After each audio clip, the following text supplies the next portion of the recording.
মায়ের রান্নাঘরে আবারও একটা নতুন রান্না নিয়ে চলে এসেছি।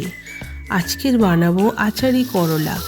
তাই ভিডিওটা প্রথম থেকে শেষ পর্যন্ত না টেনে দেখার অনুরোধ রইল। প্রথমে করলাগুলো গোল গোল করে কেটে নিয়ে ভেতরের দানাগুলো বের করে নিতে হবে। তারপর করলার মধ্যে পরিমাণ মতো নুন মাখিয়ে কিছুক্ষণ রেখে দিতে হবে। এরপর গ্যাসে একটা গামলা বসিয়ে তাতে অল্প জল দিয়ে তার উপরে ফুটো করা একটা পাত্র বসিয়ে করলাগুলো দিয়ে ঢেকে হালকা ভাপিয়ে নিতে হবে। অন্যদিকে একটা বড় আলু গ্রেটারের সাহায্যে গ্রেট করে ভালো করে জল দিয়ে ধুয়ে নিতে হবে।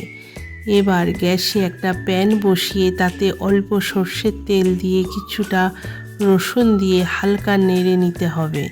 তারপর অল্প গোটা জিরে, গোটা ধনে, অল্প মৌরি ও কাশ্মীরি লাল লঙ্কার গুঁড়ো দিয়ে ভালো করে নেড়ে মিক্সির বাটিতে নিয়ে হালকা ঘুরিয়ে নিতে হবে। এবার কড়াইতে অল্প সাদা তেল দিয়ে গ্রেট করে ধুয়ে রাখা আলু দিয়ে হালকা নেড়ে চেড়ে নিতে হবে। তারপর পরিমাণ মতো নুন, হলুদ গুঁড়ো এবং তৈরি করে রাখা মশলা থেকে 1 চামচ দিয়ে ভালো করে মিশিয়ে নিতে হবে। এবার দিতে হবে যে কোনো আচার। আমরা এখানে 5 মিশালি আচার ব্যবহার করেছি। আপনারা চাইলে আমের আচার বা পছন্দের অন্য কোনো আচারও ব্যবহার করতে পারেন। সব কিছু ভালো করে নেড়ে একটি প্লেটে তুলে নিতে হবে। এবার ভাপিয়ে রাখা করলাগুলোর মধ্যে তৈরি করা আলুর পুর ভালো করে ভরে চেপে দিতে হবে। অন্যদিকে কড়াইয়ে অল্প সর্ষের তেল দিয়ে তাতে কালো জিরে ও পুর ভরা করলাগুলো দিয়ে কিছুক্ষণ নেড়ে চেড়ে নিতে হবে।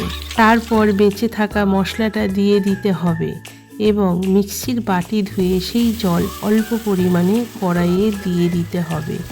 এবার ঢেকে 2 মিনিট রান্না করে নিলেই তৈরি হবে দারুণ স্বাদের আচারি করলা।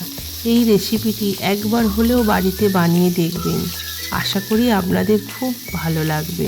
ভিডিওটি ভালো লেগে থাকলে অবশ্যই চ্যানেলটি লাইক, কমেন্ট ও শেয়ার করবেন এবং ফলো করে পাশে থাকবেন।